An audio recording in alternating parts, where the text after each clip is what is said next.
Os gritos ecoavam pela aldeia antes de serem engolidos pelo silêncio mortal da noite. A noite caía sobre a pequena aldeia de Saint-Flour, no coração do sul da França, e com ela vinha o medo. Era um silêncio que sufocava, cortado apenas pelo som distante do vento soprando pelas colinas e o ocasional uivo de um lobo.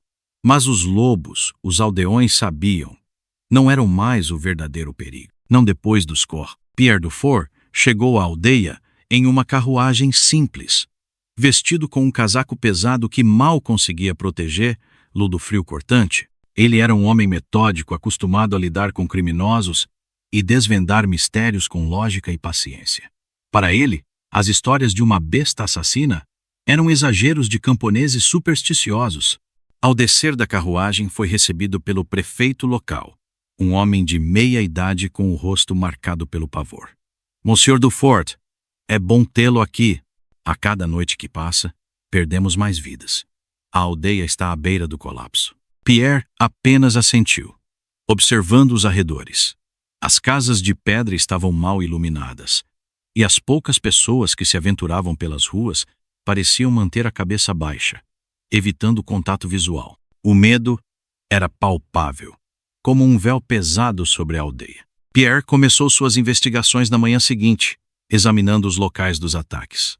A floresta de Margeride era densa, suas árvores altas criando uma cúpula natural que bloqueava a luz do sol. As vítimas, geralmente pastores ou crianças, eram encontradas em clareiras, os corpos desmembrados com uma violência que Pierre só vira em campos de batalha. Ele entrevistou sobreviventes, incluindo uma jovem chamada Colette, que havia perdido o irmão. Eu o vi, ela disse, sua voz tremendo. Os olhos brilhavam como brasas e havia algo humano no jeito que ele olhava antes de atacar. Pierre franziu a testa.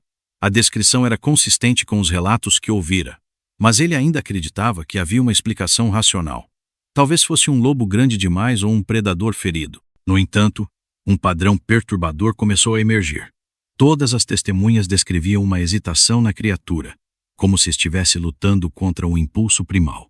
No fim do dia, Pierre, acompanhado por Etienne, um caçador local, seguiu para a floresta onde o último ataque havia ocorrido. A neve fresca cobria o chão, abafando o som de seus passos. Enquanto vasculhavam a área, Etienne parou abruptamente. Olhe isso, ele disse, apontando para o chão. Era uma pegada gigantesca, com garras longas e profundas. Parecia um lobo, mas maior do que qualquer coisa que Pierre já vira. Ele se agachou, tocando a marca na neve. O tamanho era desproporcional, quase surreal. Não é um lobo comum, murmurou Pierre, finalmente sentindo uma ponta de incerteza penetrar em sua mente racional. No entanto, antes que pudessem seguir o rastro, um som estranho ecoou pela floresta. Era um uivo, mas não como os outros. Era gutural, profundo, quase humano. Pierre e Etienne congelaram, o som reverberando em seus ossos. Pierre estava olhando para a floresta adiante, a escuridão parecendo ainda mais ameaçadora. Pela primeira vez, ele começou a questionar se a besta era algo além do que a lógica poderia explicar. Entre as árvores, Pierre sentiu algo observando, algo que sabia seu nome. A neve estalava sob as botas de Pierre enquanto ele seguia os rastros deixados pela criatura. O grupo avançava em silêncio, com Etienne à frente, os olhos atentos a qualquer movimento. Os 2 soldados enviados para acompanhar nos seguravam suas armas com firmeza, mas a tensão em seus rostos revelava um medo crescente. A floresta de Margeride não era apenas densa, ela parecia viva, cada árvore retorcida, e cada sombra entre os galhos contribuíam para uma sensação de claustrofobia. Pierre, com sua natureza pragmática, tentava manter o foco. Ele precisava de respostas, não de superstições, mas as pegadas gigantescas que eles seguiam pareciam zombar de sua lógica. Quanto mais penetravam na floresta, mais a realidade parecia se distorcer. Foi Etienne quem avistou primeiro. Ali, disse ele, apontando para uma pequena clareira coberta por um círculo de pedras. No centro, um altar rudimentar se erguia, coberto de musgo e neve. Gravações estranhas estavam espalhadas por sua superfície, símbolos que Pierre não reconhecia. Os druidas, murmurou Etienne, cruzando os braços como se tentasse se proteger. Eles consideravam esta floresta sagrada. Dizem que realizavam rituais aqui para proteger a terra. Mas há histórias de que alguns desses rituais saíram do controle. Pierre se aproximou, estudando os símbolos com cuidado. Eles eram intrincados, quase hipnóticos, como se escondessem um significado que estava além da compreensão humana. Ele estendeu a mão para tocar uma das marcas. Mas Etienne agarrou seu braço.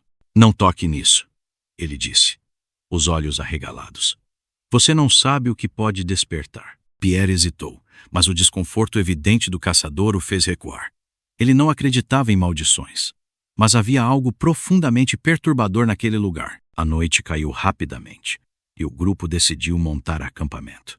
Uma fogueira fraca iluminava o pequeno espaço que haviam encontrado entre as árvores, mas as sombras pareciam dançar além do alcance da luz. Pierre estava inquieto. Ele ouvia sons ao longe, estalos de galhos, sussurros no vento e algo mais profundo, quase como uma respiração. Os soldados tentavam manter uma aparência de calma, mas não conseguiam esconder o nervosismo. Etienne, por sua vez, permanecia em silêncio, seu olhar fixo na escuridão. Por volta da meia-noite, um dos soldados, chamado Armand, levantou-se. Vou verificar os arredores, disse ele, segurando sua tocha. Pierre tentou protestar, mas Armand já havia desaparecido entre as árvores. Minutos depois, um grito rasgou o silêncio. Era agudo, carregado de dor e terror. O grupo saltou de pé, com Pierre e Etienne correndo na direção do som. O que encontraram fez o sangue de Pierre gelar. Armand estava caído no chão, seu corpo mutilado de forma grotesca. Havia marcas de garras em seu peito, profundas o suficiente para revelar os ossos. Seu rosto estava congelado em uma expressão de puro horror. Antes que pudessem reagir, um som vindo das árvores os fez congelar. Era um rosnado baixo, gutural, como se a própria floresta estivesse viva. Pierre ergueu sua lâmpada a óleo, e por um breve momento ele viu uma sombra gigantesca movendo-se rapidamente entre as árvores, os olhos brilhando como brasas. Era algo humanoide, mas seu corpo era coberto por uma pelagem espessa e negra. Seus movimentos eram rápidos, quase impossíveis de acompanhar, e cada passo parecia ressoar no chão. O grupo voltou correndo para o acampamento, os nervos à flor da pele. Pierre, que sempre confiara em sua lógica, agora sentia sua convicção desmoronar. Ele não sabia o que era aquela criatura, mas uma coisa era certa. Não era apenas um lobo. Etienne se aproximou dele, a voz baixa e urgente. Você viu? Não viu? Agora sabe que isso não é algo que possamos caçar como um animal. Isso é uma maldição. Pierre não respondeu, mas o olhar em seus olhos traía a dúvida que começava a dominá-lo. Ele se sentia observado, como se a floresta inteira estivesse consciente de sua presença. Algo antigo, algo poderoso estava ali, e ele temia que tivesse despertado algo que deveria ter permanecido adormecido. Pierre olhando para a escuridão além do acampamento, enquanto um rosnado distante ecoa entre as árvores. Pela primeira vez, ele começa a questionar se conseguirá sair daquela floresta com vida. A mulher fitou Pierre com olhos vazios e sussurrou. A besta era um homem. De volta à aldeia, o ambiente era carregado de medo e desconfiança. As pessoas evitavam fazer contato visual com Pierre enquanto ele cruzava as ruas lamacentas. As lamparinas das casas tremeluziam, lançando sombras dançantes que pareciam acompanhar seus passos. Pierre sentia que a aldeia escondia segredos, e ele estava determinado a desvendá-los. O nome de Madame Fournier havia surgido em várias conversas com os aldeões, sempre envolto em sussurros e gestos supersticiosos. Diziam que ela era uma curandeira, mas também algo mais, uma mulher que conhecia os mistérios antigos da região e que era evitada por muitos devido à sua suposta ligação com o oculto. Pierre decidiu procurar lá. A casa de Fournier ficava na extremidade da aldeia, cercada por ervas secas penduradas e amuletos de ossos que balançavam ao vento. A porta estava entreaberta e o interior cheirava a mofo e ervas queimadas. Madame Fournier era uma mulher de idade avançada, com cabelos grisalhos e um rosto marcado por rugas profundas. Seus olhos, porém, Eram incrivelmente claros e penetrantes. Você veio procurar respostas, não é? Ela disse antes que Pierre pudesse falar. Ele explicou o que sabia sobre a besta, e ela escutou em silêncio, mexendo uma colher em um caldeirão fumegante. Quando ele terminou, ela se virou para ele e disse: "O que você está caçando não é apenas uma criatura. É um homem. Ou, pelo menos, era." Pierre franziu a testa. Mas antes que pudesse contestar, ela continuou. "Há muitos anos, uma maldição foi lançada sobre uma linhagem de homens nesta terra. Eles cometeram pecados terríveis contra a natureza, caçando não por necessidade, mas por prazer, massacrando criaturas sagradas da floresta. Os druidas lançaram um feitiço, condenando essa linhagem a se transformar em bestas durante a lua cheia, consumidos pelo desejo de sangue. Eles estão presos nesse ciclo, incapazes de controlar a fome que os domina." Pierre sentiu um calafrio. "Você está dizendo que a besta é humana?" Madame Fournier assentiu lentamente. "Mas não completamente. Não mais." Com essa nova informação, Pierre decidiu investigar mais profundamente. Perguntando aos aldeões, ele descobriu que uma única família parecia estar envolvida em todos os rumores. Os Rous. Eles eram conhecidos por sua conexão com a floresta, caçadores há várias gerações. No entanto, a família havia sido quase inteiramente dizimada nos últimos anos. Restava apenas um jovem, Adrien Ross, que era considerado estranho e recluso. Pierre foi até a cabana dos Rous, uma construção simples no limite da aldeia. Adrien estava do lado de fora, cortando lenha, seus movimentos tensos e rápidos. Quando Pierre se aproximou, Adrien o encarou com desconfiança. "Estou investigando os ataques", começou Pierre. "Você sabe algo sobre a besta?" Adrien balançou a cabeça, evitando o olhar de Pierre. "Eu não sei de nada. Só quero viver minha vida em paz." Mas Pierre notou algo. Arranhões profundos nos braços de Adrien, como se ele tivesse se envolvido em uma luta violenta. Quando questionado, Adrien recuou e entrou na casa, fechando a porta abruptamente. Pierre ficou parado por alguns momentos, observando a cabana. Algo não estava certo. Naquela noite, enquanto Adrien estava fora, Pierre decidiu agir. Ele invadiu a cabana dos Rous, iluminando o interior com uma lanterna. A casa era simples, mas cheia de itens que sugeriam uma vida de caçador. Armadilhas, peles de animais e armas rudimentares. No canto, ele encontrou algo interessante, um baú velho e trancado. Usando uma faca, ele conseguiu abrir a fechadura. Dentro havia um diário antigo, com páginas amareladas e a caligrafia tremida. As primeiras páginas relatavam a vida cotidiana de um caçador, mas, à medida que Pierre avançava, o tom mudava. As entradas tornavam-se mais sombrias, descrevendo ataques de raiva incontrolável, lapsos de memória e mudanças físicas inexplicáveis. "Não consigo mais confiar em mim mesmo. Meus olhos queimam, minha pele coça como se quisesse se rasgar. Ouço vozes na floresta chamando meu nome. E então vem a fome.